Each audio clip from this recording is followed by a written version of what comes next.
Por fin llegó a la reja. Sus zapatillas quedaban a un palmo por debajo de las puntas.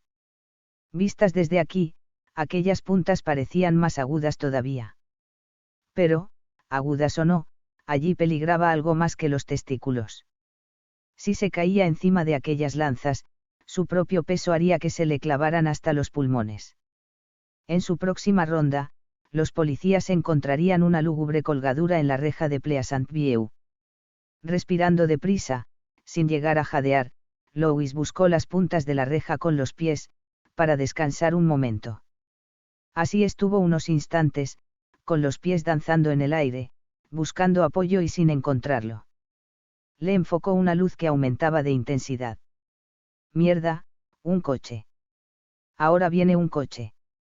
Trató de deslizar las manos hacia adelante, pero las palmas le resbalaron y se deshizo el nudo de sus dedos. Aún buscando un punto de apoyo, volvió la cabeza hacia la izquierda y miró por debajo del tenso brazo. Era un coche, pero pasó rápidamente calle arriba, sin frenar en el cruce. Menos mal. Si llega. Las manos le resbalaron otra vez. Sintió que le caían en la cabeza trozos de corteza. Uno de sus pies encontró apoyo, pero la otra pernera del pantalón se había enganchado en una punta. Y, mierda, no iba a poder resistir mucho rato.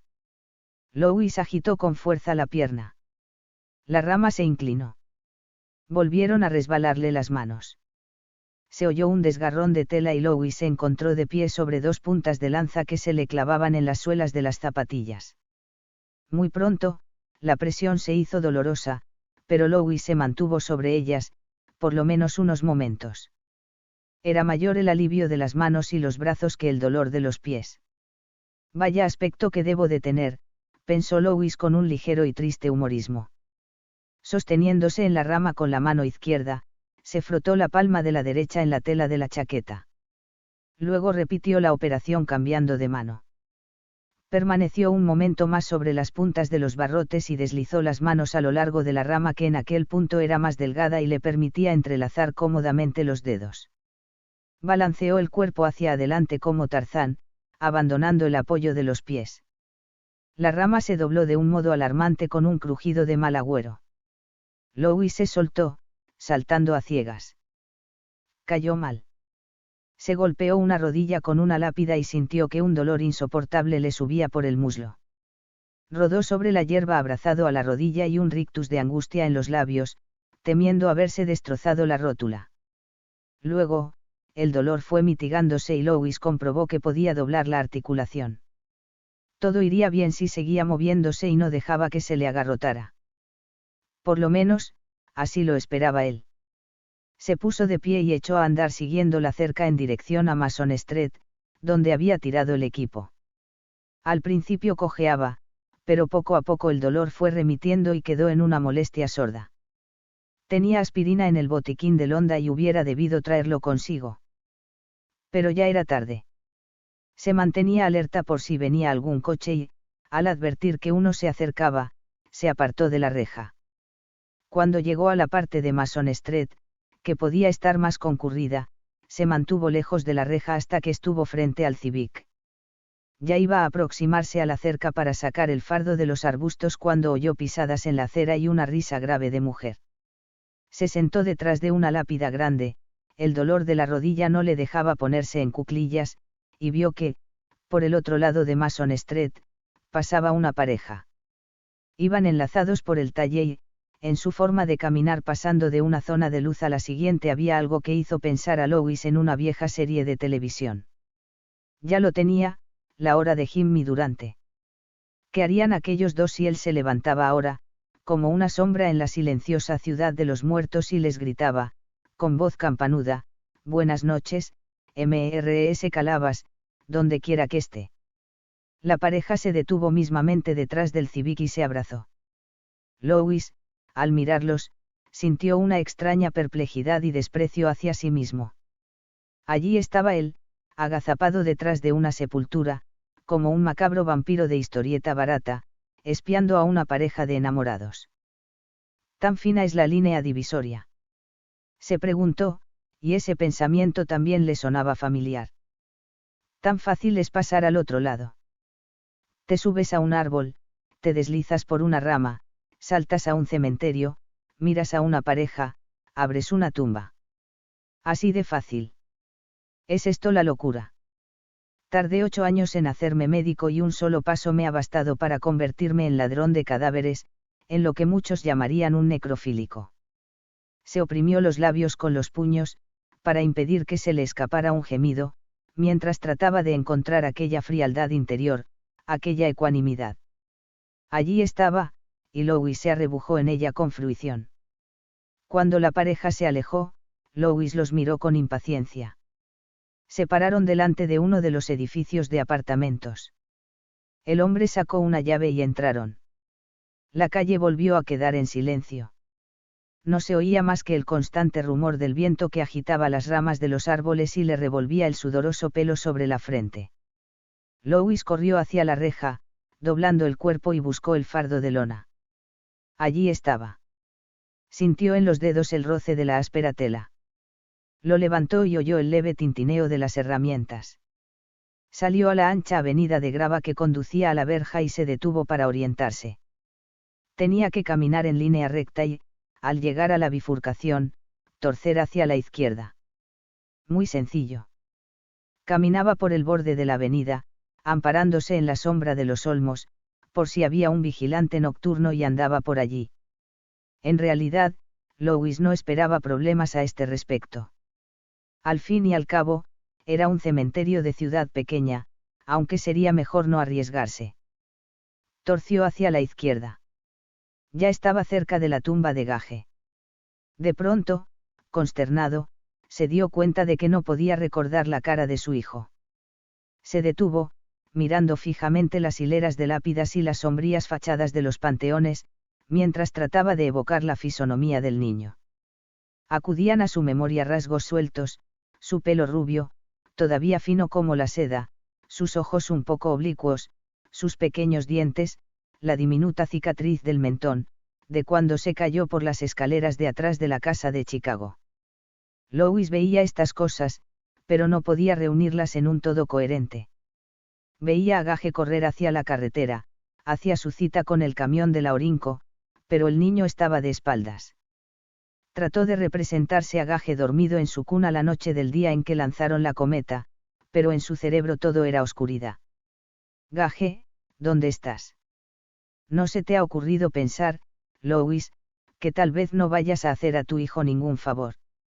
Tal vez sea feliz donde ahora está, tal vez estés equivocado y todas esas cosas no sean pamplinas. Tal vez se halle con los ángeles o esté, sencillamente, dormido. Y, si duerme, ¿acaso sabes lo que vas a despertar? Oh, Gage, ¿dónde estás? Quiero que vuelvas a casa. Pero era el dueño de sus actos. ¿Por qué no podía recordar la cara de Gage y por qué obraba en contra de todas las advertencias, la de Hood, las del sueño de Pascoe, las de su propio corazón inquieto? Recordó las estelas de Pet Sematary, aquellos toscos círculos que iban cerrándose en espiral en torno al misterio, y volvió a sentir aquella serena frialdad. ¿Qué hacía allí parado, tratando de rememorar la cara de Gage? Muy pronto podría verla. Allí estaba ya la lápida. Solo tenía grabado el nombre, Gage William Creed, y las 2 fechas. Alguien había estado allí aquel mismo día, había flores frescas. ¿Quién?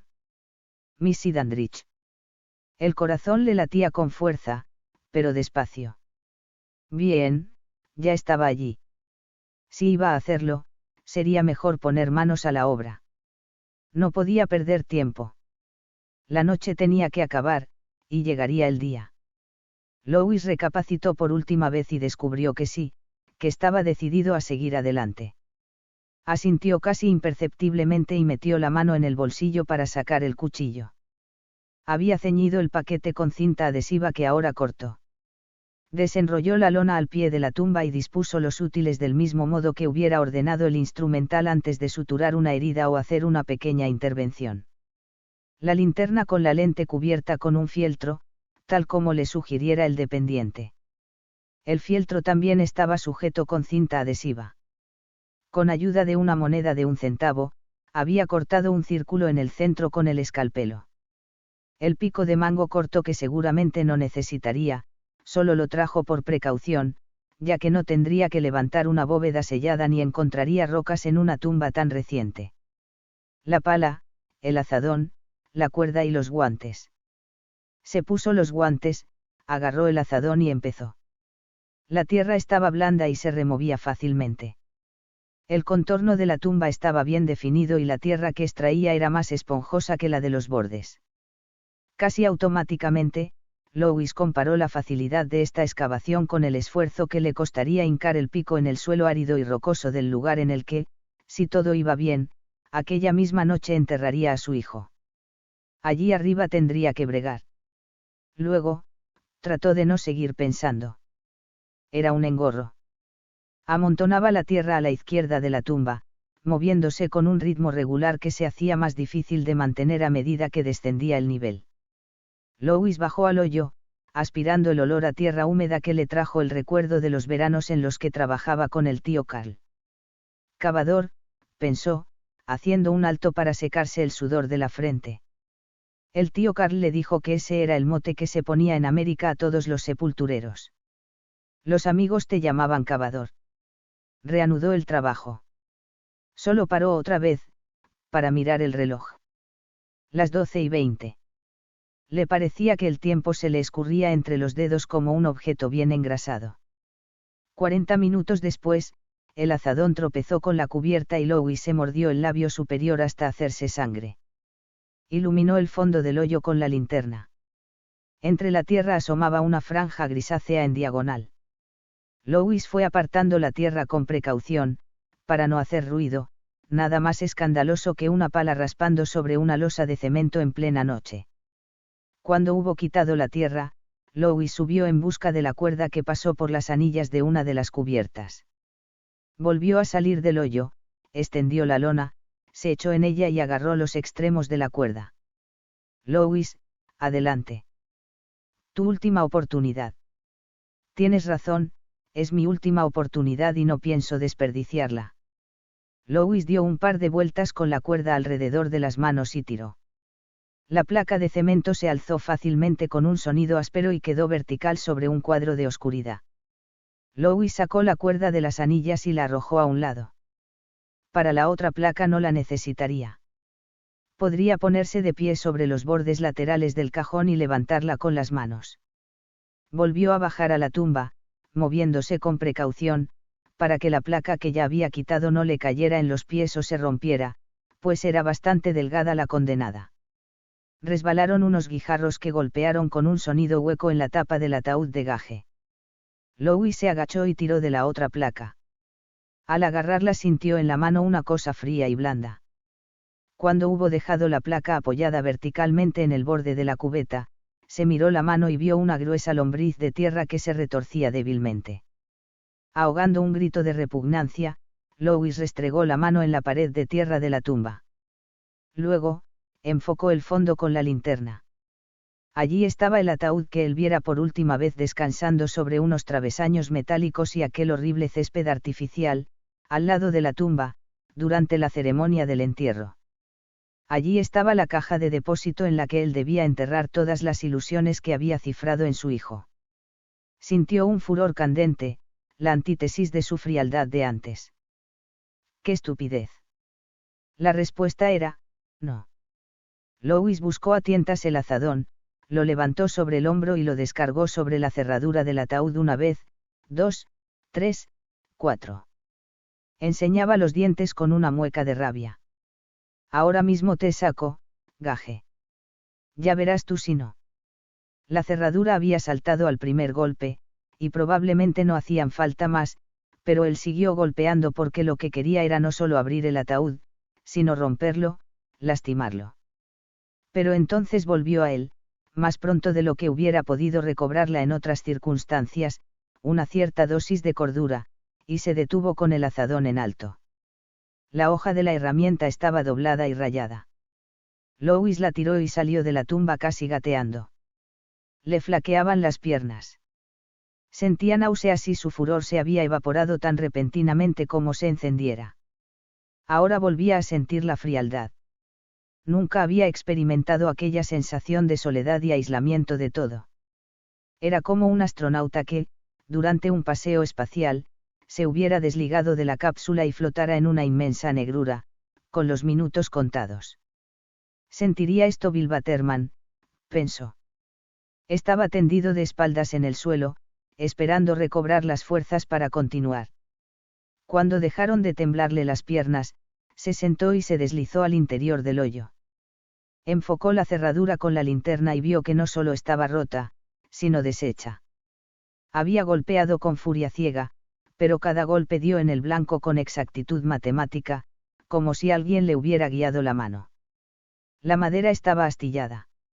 Louis se puso la linterna debajo del brazo y se agachó extendiendo las manos como el trapecista que se dispone a hacer un salto arriesgado. Allí estaba la ranura de la tapa y en ella introdujo los dedos. Se detuvo un momento, casi no podría llamársele vacilación, y abrió el ataúd de su hijo. Rachel Craig casi llegó a tiempo al avión de Boston a Portland. Casi. El avión de Chicago despegó a la hora, lo cual era una especie de milagro, aterrizó en La Guardia sin demora, otro milagro, y salió de Nueva York con solo 5 minutos de retraso, para llegar a la terminal de Boston 15 minutos después de la hora prevista, a las 11:12 de la noche.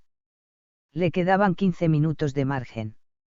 Aún hubiera podido enlazar, pero el autobús que conecta las terminales en el aeropuerto Logan no acababa de llegar. Rachel esperaba, con un principio de pánico, apoyando el peso del cuerpo ora en un pie ora en el otro, como si tuviera necesidad de ir al baño y cambiándose de hombro el bolso de viaje que le había prestado su madre. Al ver que eran las 11:25 y el autobús no aparecía, Rachel echó a correr. No llevaba tacones altos, pero aún así se torció un tobillo y se detuvo para descalzarse. Ahora corría solo con las medias. Cruzó por delante de Allegheny y de Eastern Airlines, respirando con dificultad y con una punzada en el costado. El aire le quemaba la garganta y el dolor del costado se agudizaba. Ahora estaba delante de la terminal internacional y al lado se veía ya el signo triangular de Delta. Entró en tromba, casi se le cayó un zapato, lo recuperó en el aire.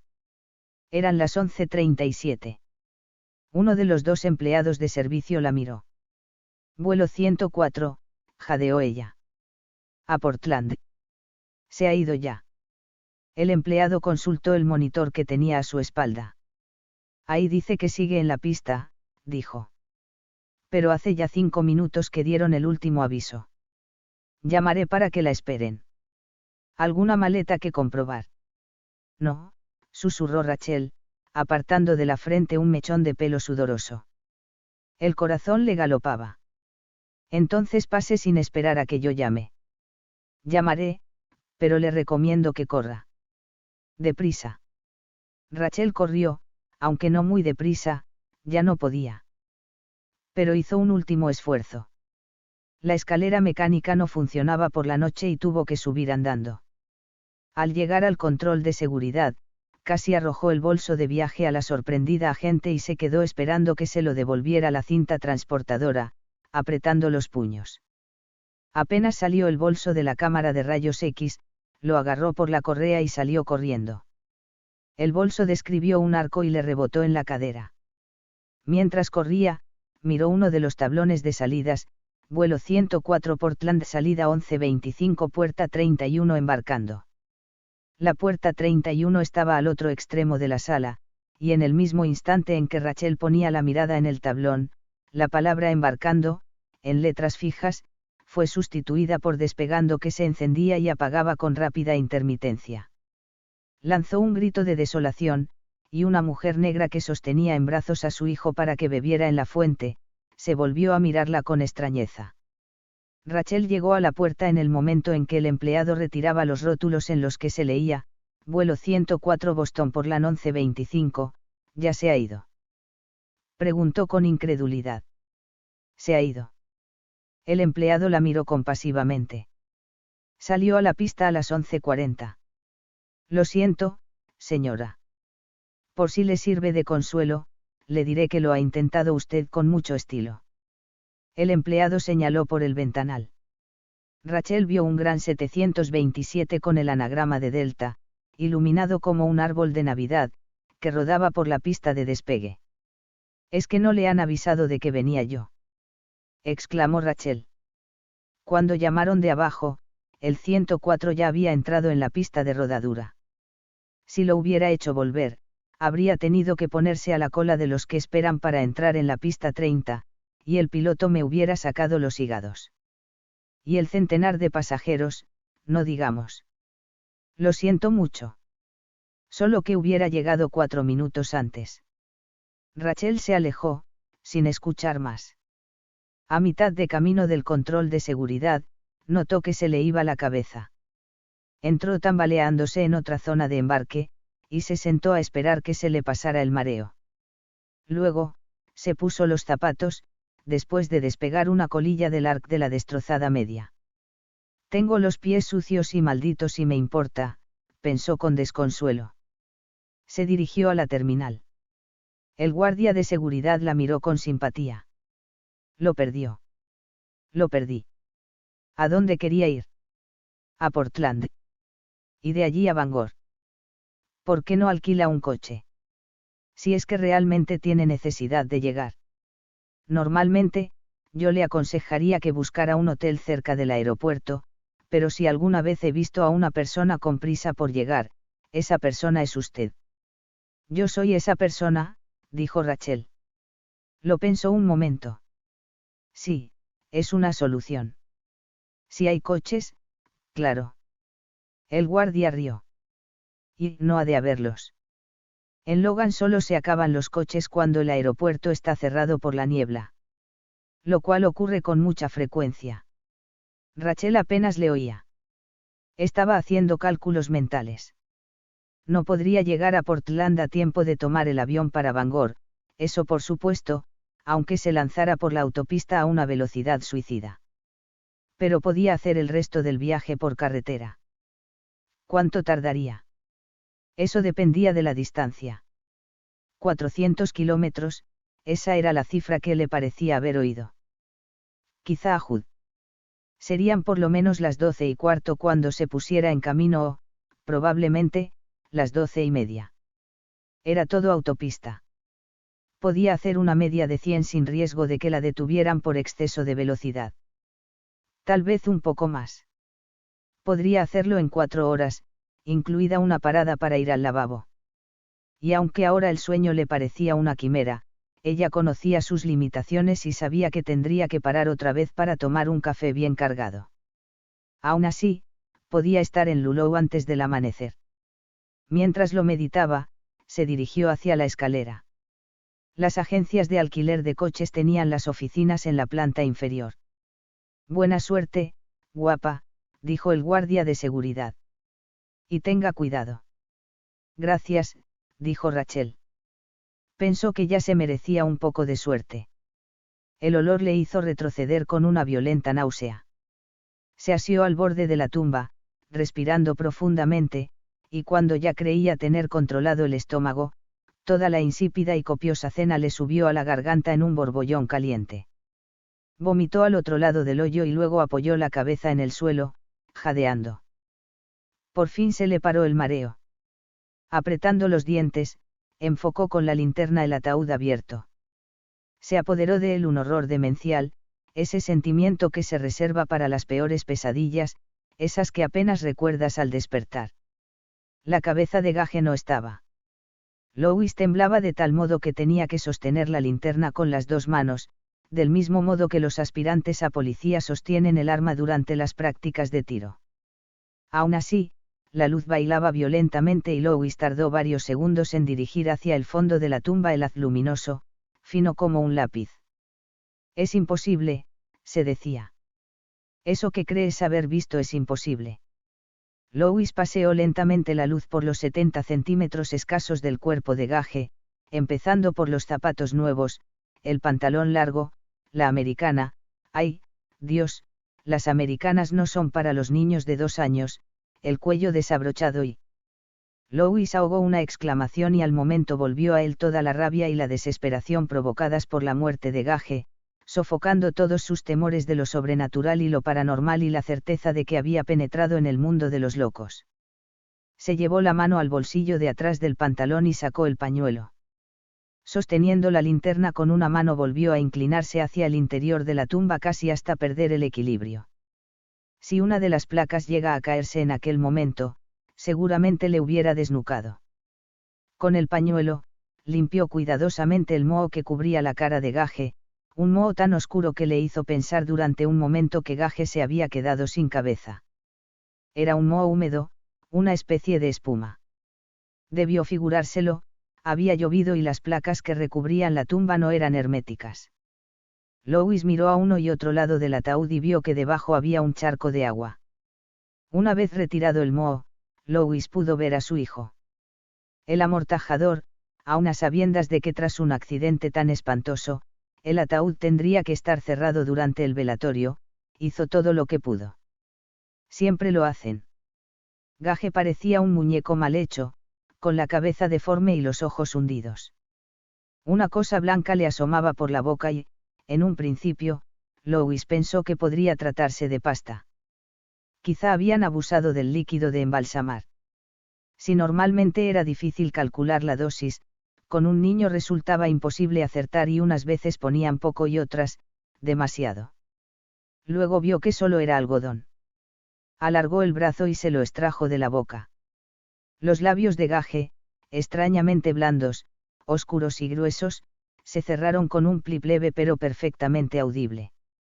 Louis tiró el algodón al charco de agua, donde se quedó brillando de un modo repulsivo. Ahora Gage tenía una mejilla hundida, como un viejo.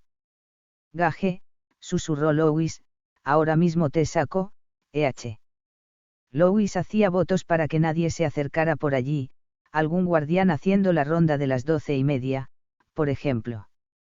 Pero ahora ya no se trataba de si le pillaban o no, si alguien le enfocaba con la linterna mientras estaba realizando su macabra tarea, le partiría la cabeza al intruso con el azadón. Pasó los brazos por debajo del cuerpo de Gage que era como una masa blanda y sin huesos y Louis sintió de pronto la terrible certidumbre de que cuando lo levantara se le desharía entre las manos. Y él se quedaría de pie sobre las placas de hormigón que recubrían los costados de la tumba, con los trozos de Gage en las manos, chillando. Y así lo encontrarían. Anda ya, gallina, ¿qué estás esperando? Respirando un aire húmedo y fétido, Louis asió a Gage por debajo de los brazos y lo levantó, sujetándolo como tantas veces al sacarlo de la bañera después del baño de la noche. El cuello de Gage se dobló hacia atrás y la cabeza le cayó hasta media espalda. Louis vio el círculo de puntos que le habían dado para unir la cabeza al tronco. Jadeando y luchando contra los espasmos que le levantaban en el estómago el olor y la flacidez del destrozado cuerpo de su hijo, Louis consiguió sacar a Gage del ataúd. Luego, se sentó en el borde de la tumba, con los pies colgando, apretando contra el pecho el cuerpo de su hijo, con la cara lívida, los ojos como dos huecos negros y en la boca un rictus de horror, piedad y tristeza. Gage, dijo, empezando a mecer al niño. El pelo de Gage le rozaba la muñeca, inerte como alambre. Gage, todo saldrá bien, te lo juro. Gage, todo saldrá bien, esto acabará, esto es solo por esta noche, Gage, te quiero mucho, papá te quiere, Gage. Louis mecía a su hijo. A la 1:15, Louis se dispuso a salir del cementerio. La peor parte fue manejar el cuerpo. Era entonces cuando su mente, aquella especie de astronomía interior, parecía flotar en el vacío a mayor distancia. Pero ahora, mientras descansaba, con la espalda dolorida y agarrotada, creía posible terminar el trabajo. Puso el cuerpo de Gage en la lona y lo envolvió, atándolo con largas tiras de cinta adhesiva. Luego, cortó la cuerda en 2 trozos que anudó a los extremos. Podía pasar por un rollo de alfombra, simplemente. Cerró el ataúd, pero, pensándolo mejor, volvió a abrirlo y puso dentro el azadón. Pleasant-View podía quedarse con él como recuerdo, pero no con su hijo. Cerró nuevamente el ataúd y colocó una de las placas de cemento. Pensó en dejar caer la otra, pero temió que se rompiera con el golpe. Después de reflexionar un momento, pasó la cuerda por la anilla y bajó la placa con suavidad. Luego, empezó a rellenar el hoyo con la pala. No había tierra suficiente para dejarlo a ras. Nunca la había. Tal vez alguien notara el desnivel. O tal vez no. O tal vez, si lo notaban, no le darían importancia. Ahora no podía preocuparse por eso, aún quedaba mucho por hacer. Trabajo ímprobo. Y estaba muy cansado. Ajaja, vamos allá. Eso es, murmuró Louis. Se levantó otra vez el viento, que aulló momentáneamente entre los árboles y le hizo mirar en torno con inquietud. Puso al lado del fardo la pala, el pico que aún no había utilizado, los guantes y la linterna. Le tentó la idea de utilizar la luz, pero desistió. Dejó el cuerpo y las herramientas y volvió sobre sus pasos. Al cabo de 5 minutos, llegó a la reja. Al otro lado de la casa estaba el Civic, bien aparcado junto al bordillo. Muy cerca, pero muy lejos. Louis se quedó unos segundos mirando el coche y reanudó la marcha en otra dirección. Se alejó de la verja siguiéndola cerca hasta el punto en que ésta dejaba Mason Street, formando ángulo recto. Allí había una zanja de desagüe. Louis miró en su interior. Lo que vio le hizo estremecerse. Era una masa de flores putrefactas, capas y más capas, arrastradas por muchas estaciones de lluvias y nieves. ¡Oh, Cristo! No, Cristo, no. Aquellas ofrendas habían sido hechas para propiciar a un Dios que era anterior al Dios cristiano. Los hombres le han dado nombres distintos, según la época, pero creo que la hermana de Rachel acertó al llamarle Ozelgande y Teghible, el Dios de las cosas muertas que quedan en la tierra, el Dios de las flores putrefactas que se amontonan en las zanjas, el Dios del misterio. Louis miraba la zanja como hipnotizado. Al fin, apartó la mirada con un leve respingo, el respingo del que vuelve en sí o sale de un trance a la cuenta de 10. Siguió andando. No tardó en encontrar lo que buscaba, algo que debió de quedar grabado en su subconsciente el día del entierro de Gage. Allí, en la oscuridad, se adivinaba la mole de la cripta del cementerio. Durante el invierno, cuando ni siquiera las palas mecánicas podían abrir fosas en la tierra helada, allí se guardaban los féretros. También se utilizaba cuando había aglomeración, almacén frigorífico para personas. De vez en cuando, eso lo sabía Louis muy bien, se producía una acumulación de lo que el tío Carl llamaba fiambre, en una colectividad determinada. Había épocas en las cuales, sin que nadie supiera el porqué, se moría un montón de gente. Al final queda compensado, decía el tío Carl. Si en el mes de mayo no hay ni una sola muerte en 2 semanas, Lou, es seguro que en noviembre tendré 10 entierros en 2 semanas. Aunque casi nunca es en noviembre y, menos aún, en Navidad, a pesar de que muchos creen que en esa época muere más gente. Eso de la depresión navideña son pamplinas. No tienes más que preguntar a cualquier empresario de pompas fúnebres. La mayoría de la gente es feliz en Navidad, y tiene ganas de vivir. Y vive.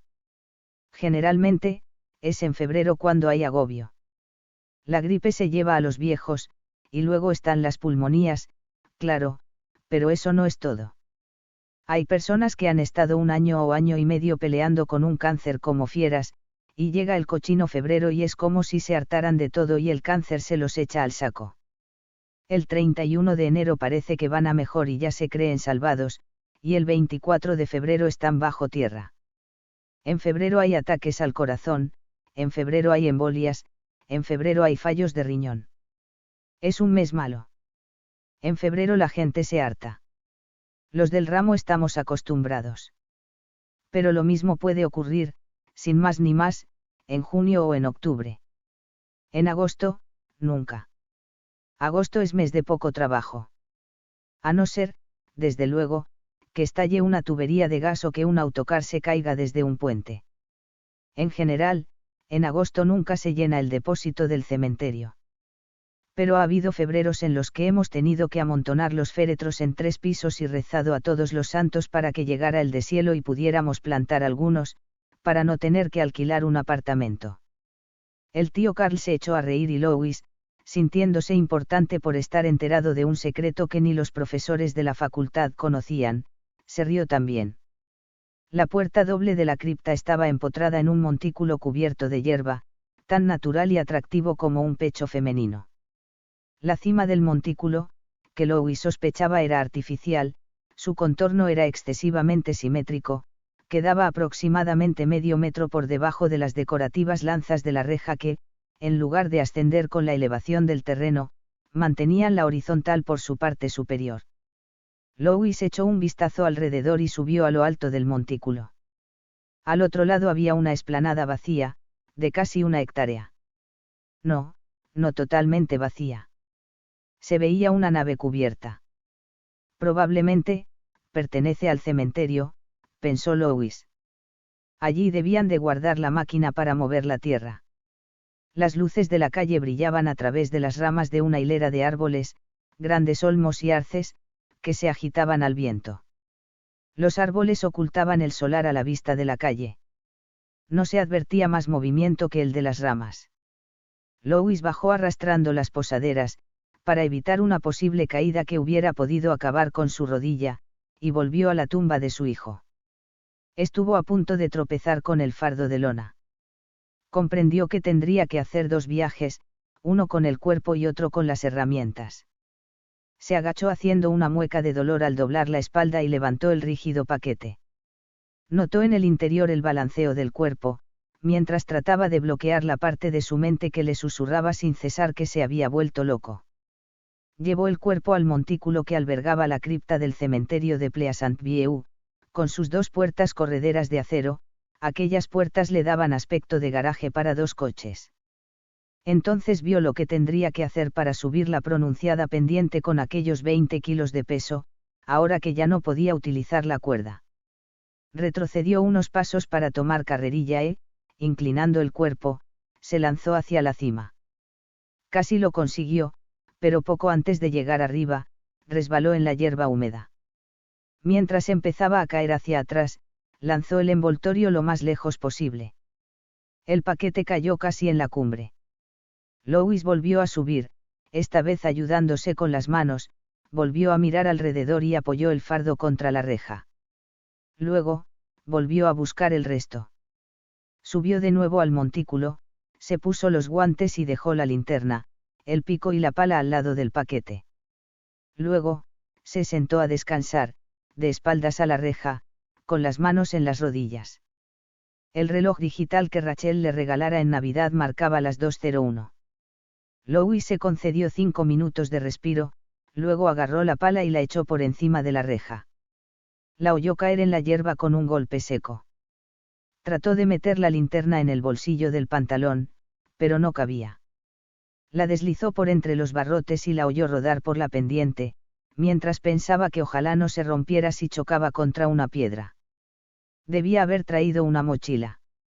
Luego, sacó el rollo de cinta adhesiva del bolsillo de la chaqueta y sujetó la parte metálica del pico al fardo de lona, comprimiéndolo bien con varias vueltas de cinta hasta agotarla y guardó el carrete vacío en el bolsillo.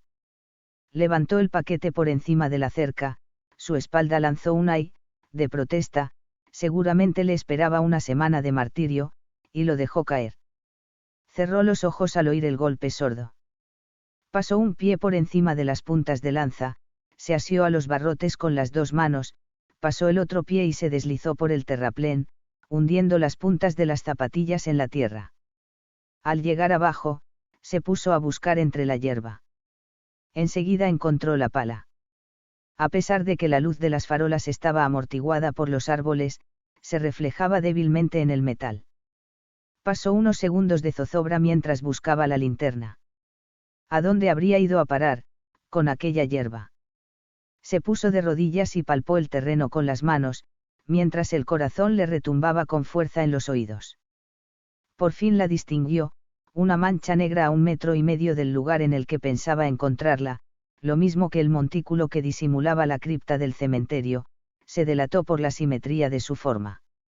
La recogió, puso una mano sobre el fieltro que cubría la lente y oprimió la tetina de goma que protegía el interruptor. La palma de la mano se iluminó y él volvió a pulsar el interruptor para apagar la bombilla. Funcionaba. Con el cuchillo cortó la cinta que sujetaba el pico al fardo y llevó las herramientas hasta los árboles. Se situó detrás del más corpulento y miró a uno y otro lado de Mason Street. La calle estaba desierta. Solo se veía luz en una ventana, un rectángulo amarillento en un piso alto. Alguien que padecía insomnio, o algún enfermo. Andando deprisa, pero sin correr, Louis salió a la acera. Después de la oscuridad del cementerio, la luz de las farolas le hacían sentirse muy al descubierto. A pocos metros del segundo cementerio de Bangor y con un pico, una pala y una linterna en los brazos, si alguien le veía ahora, sacaría conclusiones. Cruzó la calle rápidamente. Allí estaba el Civic, a menos de 50 metros, pero a Louis le parecían 5 kilómetros. Estaba sudando, con el oído atento a cualquier sonido, el motor de un coche, las pisadas de otra persona, el roce de una ventana al deslizarse por las guías. Llegó junto al Honda, dejó el pico y la pala apoyados en el costado del coche y buscó las llaves. No estaban en ninguno de los bolsillos. Ahora sudaba más copiosamente, se le disparó otra vez el corazón y apretaba los dientes para contener el pánico. Las había perdido, seguramente, cuando se soltó de la rama, se golpeó la rodilla con la lápida y rodó por el suelo. Las llaves estaban entre la hierba, y si le costó trabajo encontrar la linterna, como esperaba dar con las llaves. Todo el plan por los suelos. Un momento de mala suerte y todo perdido. Espera un segundo, maldita sea. Vuelve a buscar en los bolsillos. Aquí están las monedas sueltas. Y si las monedas no se cayeron, tampoco pudieron caerse las llaves. Esta vez se registró los bolsillos más minuciosamente, sacó las monedas y hasta volvió los bolsillos del revés. Las llaves no estaban. Louis se apoyó en el coche sin saber qué hacer. Tendría que volver, seguramente. Dejar a su hijo donde estaba, y escalar otra vez la cerca llevando la linterna, para pasar el resto de la noche buscando inútilmente. De pronto, en su cansado cerebro se hizo la luz. Se agachó y miró al interior del coche. Las llaves estaban puestas en el contacto. Louis emitió un gruñido, dio rápidamente la vuelta al coche, abrió con brusquedad la puerta del lado del conductor y tiró de las llaves. En aquel momento, le pareció oír la voz autoritaria de Karl Malden, en uno de sus severos y paternales personajes, con su nariz de patata y su arcaico sombrero flexible de ala inclinada: cierra el coche y coge las llaves. No contribuyas a que se descarríe un buen muchacho. Abrió la puerta trasera del Civic, metió el pico, la pala y la linterna. Ya se había alejado del coche unos 10 o 12 metros cuando se acordó de las llaves. Esta vez las había dejado puestas en la cerradura de la puerta trasera. Estúpido. Se increpó. Si has de ser tan condenadamente estúpido, será mejor que te olvides del asunto. Louis retrocedió y sacó las llaves. Ya tenía a Gage en brazos e iba a salir a Mason Street cuando empezó a ladrar un perro por los alrededores. No era ladrar, sino aullar, y llenaba toda la calle con su voz desgarrada. Agrou. Agrou. Se quedó detrás de un árbol, preguntándose qué iría a ocurrir ahora, qué podía hacer él ahora. Esperaba ver encenderse luces por todas partes. En realidad, una luz se encendió en la fachada lateral que quedaba frente al lugar en el que se escondía Louis. Y una voz ronca gritó: «Cállate, Fred». «Agroo», respondió Fred. «Haz que se calle el perro, Scanlon, o llamo a la policía». Gritó alguien desde el lado de la calle en que estaba Louis, que se sobresaltó al advertir lo engañosa que era la ilusión de soledad y vacío. Había gente alrededor de él, cientos de ojos, y aquel perro estaba atentando contra el sueño, su único aliado. «Maldito seas, Fred», pensó. «Maldito». Fred inició otro agudo.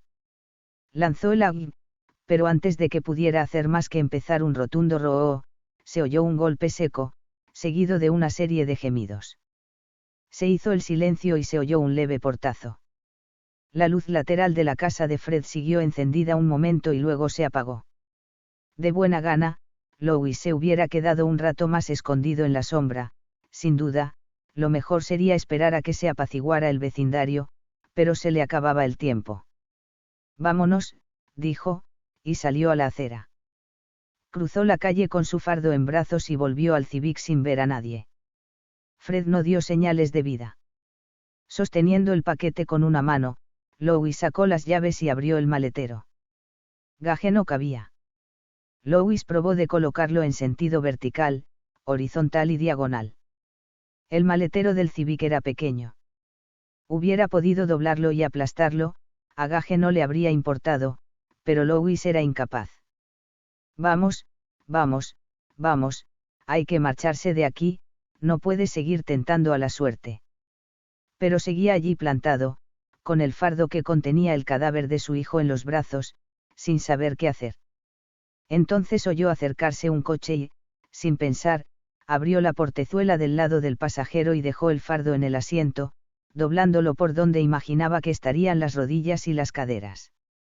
Cerró la puerta, corrió hacia la parte de atrás y bajó la tapa del maletero.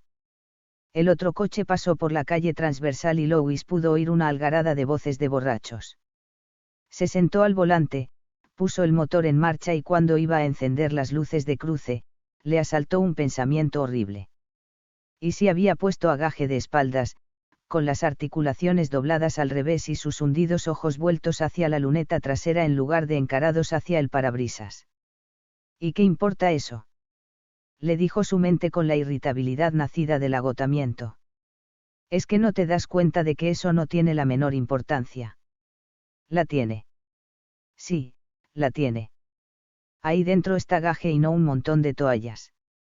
Extendió el brazo y empezó a palpar la lona, buscando el contorno de su contenido. Parecía un ciego que tratara de adivinar qué era el objeto que tenía en la mano.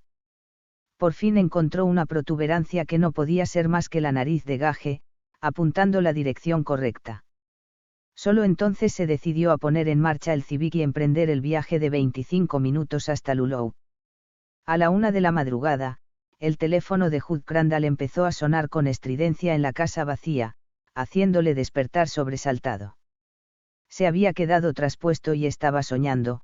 Soñaba que tenía 23 años y estaba sentado en un banco del depósito de enganche de la Bella con George Chapin y René Michaud, pasándose la botella de whisky ilegal incautado y sellado, mientras fuera aullaba con fuerza el noroeste, reduciendo al silencio todo lo que se moviera, incluido el material rodante del ferrocarril. B y Alteza estaban sentados delante de la salamandra, contemplando cómo las brasas del carbón se consumían detrás de la mica, proyectando sobre el suelo un fulgor tembloroso, y contándose las historias que los hombres guardan dentro durante años, del mismo modo que los niños guardan debajo de la cama sus tesoros, reservándolas para las noches como aquella.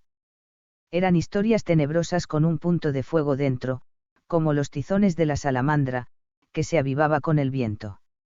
Él tenía 23 años y Norma estaba viva, pero que muy viva, aunque ahora estaría en la cama, seguro, no le esperaría con una noche como aquella, y René Michaud estaba contando el caso de un buhonero judío de Bucksport que.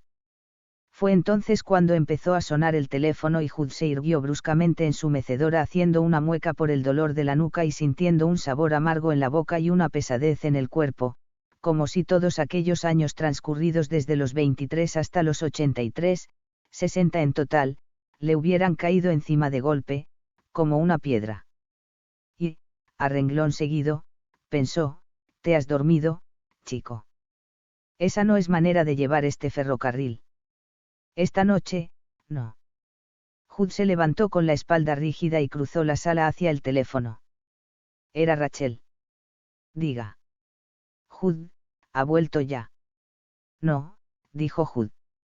¿Dónde estás, Rachel? Tu voz suena más cerca. Estoy más cerca, dijo Rachel. Pero, aunque parecía, efectivamente, que estaba más cerca, se oía un zumbido lejano en el hilo. Era el viento, en algún lugar, entre esta casa y donde quiera que ella estuviera. Esta noche soplaba con fuerza. Aquel sonido siempre hacía pensar a Jude en voces muertas que suspiraran a coro o tal vez cantaran algo que la distancia no dejaba oír. Estoy en el área de servicio de Bideford, en la autopista de Men. Bideford. No podía quedarme en Chicago. Estaba empezando a afectarme a mí también lo que siente ella, sea lo que fuere. Y tú lo sientes también, te lo noto en la voz. Ajá. Jude sacó un Chesterfield del paquete y se lo puso entre los labios. Encendió una cerilla de madera y vio parpadear la llama en su mano que temblaba. Y a él no le temblaban las manos, por lo menos, hasta que empezó la pesadilla. Fuera arreciaba el viento. Era como si tomara la casa con la mano y la sacudiera. Ese poder está creciendo. Lo noto. Sentía un leve terror en sus viejos huesos. Era como filigrana de vidrio, fina y frágil. Por favor, Jude, dime qué ocurre. Jude comprendía que ella tenía derecho a saberlo, que necesitaba saberlo. Y que él acabaría por contárselo. Al fin le contaría toda la historia, cómo había ido forjándose la cadena, eslabón a eslabón. El infarto de Norma, la muerte del gato, la pregunta de Lois. ¿Se ha enterrado allí a alguna persona? La muerte de Gage y a saber qué otro eslabón estaría forjando Lois en aquel momento. Se lo diría, sí. Pero no por teléfono. Rachel, ¿cómo es que estás en la autopista y no en un avión? Ella le explicó que no había podido enlazar en Boston. Alquilé un coche Avis, pero no voy a poder cumplir el horario que había previsto. Me equivoqué de carretera al salir de Logan y hasta ahora no he entrado en Men. No podré llegar hasta el amanecer. Pero, Jude, por favor. Por favor, dime lo que pasa. Estoy muy asustada y ni siquiera sé por qué. Rachel, escúchame. Ahora te vas a Portland y duermes allí, ¿me has oído? Busca un motel y procura. Jude, no puedo hacer. Procura dormir. No te inquietes. Puede que aquí ocurra algo esta noche, y puede que no. Si ocurre, y si es lo que yo imagino, no creo que desearas estar aquí. Yo podré arreglarlo, o así lo creo. Y tengo que arreglarlo porque es culpa mía. Pero, si no pasa nada, tú llegas aquí por la tarde y todo perfecto. Imagino que Louis se alegrará de verte. Esta noche no podría dormir, Jude. Sí, dijo él, pensando que lo mismo había creído él, y, probablemente, lo mismo pensó Pedro la noche que prendieron a Jesús. Dormir durante la guardia. Sí que puedes. Rachel, si te quedas dormida al volante de ese condenado coche de alquiler y te sales de la carretera y te matas, ¿qué será de Louis? Y de ella. Dime lo que pasa. Jude, si me lo dices, tal vez te haga caso. Pero tengo que saberlo. Cuando llegues a Lulou, quiero que vengas directamente a mi casa, dijo Jude. Antes que a la tuya y te diré todo lo que sé, Rachel. Yo estoy esperando a Louis. Dímelo. No, señora. Por teléfono, no. No quiero, Rachel. No puedo. Ahora haz lo que te he dicho. Vete a Portland y descansa. Se hizo una pausa, mientras ella reflexionaba. Está bien, dijo al fin. Reconozco que me costaba un poco mantener los ojos abiertos. Puede que tengas razón. Dime solo una cosa, Jude. Dime si es muy grave. Puedo solventarlo, dijo Jude con calma. Las cosas no se pondrán peor de lo que están. En la carretera aparecieron los faros de un coche que se acercaba lentamente. Jude se levantó a medias, para mirar y volvió a sentarse cuando el coche aceleró y se perdió de vista. Bien, dijo ella. Supongo. El resto del viaje se me antojaba una pesadilla. Olvídate de la pesadilla y descansa. Aquí no ocurrirá nada. ¿Prometes que me lo contarás? Sí. Mañana, mientras nos tomamos una cerveza. Adiós, dijo Rachel. Hasta mañana. Hasta mañana, Rachel. Antes de que ella pudiera decir más, Jude colgó el auricular. Hood creía tener píldoras de cafeína en el botiquín, pero no las encontró. Volvió a llevar el resto de la cerveza al frigorífico, no sin cierto pesar, y se preparó un café.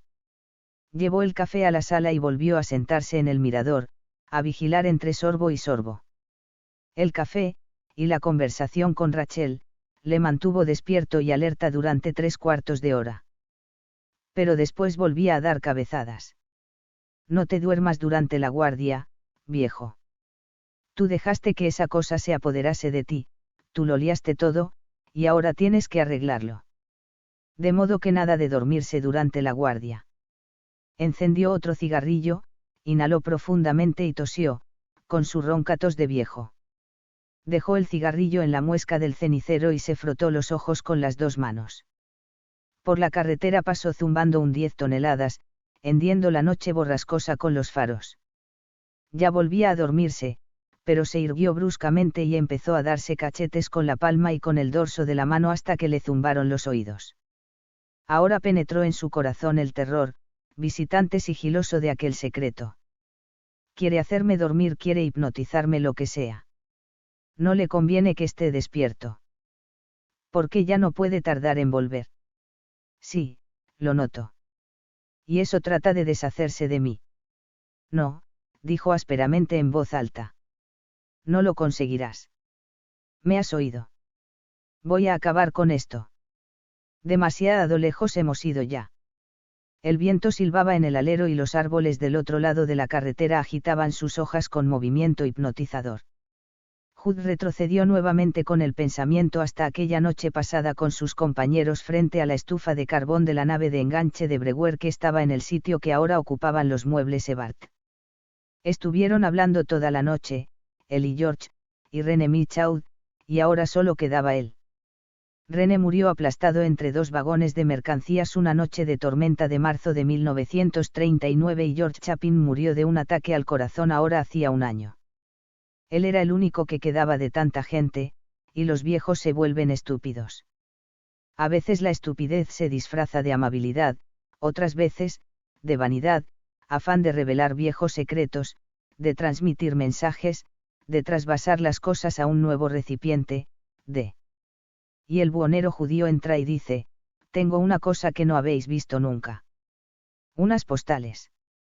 Parece que lleven puesto el bañador, pero si frotas con un paño húmedo. Hood dobló el cuello y su mentón se posó suavemente en el pecho, se quedan como vinieron al mundo. Luego se secan y ya están vestidas otra vez. Y tengo más. René sigue hablando en la nave de enganche, sonriendo, con el cuerpo inclinado hacia adelante. Hood sostiene la botella, siente la botella en la mano y sus dedos se cierran en el aire. En el cenicero iba creciendo la ceniza del cigarrillo hasta que éste se consumió, pero conservando perfectamente su forma cilíndrica. Hood dormía.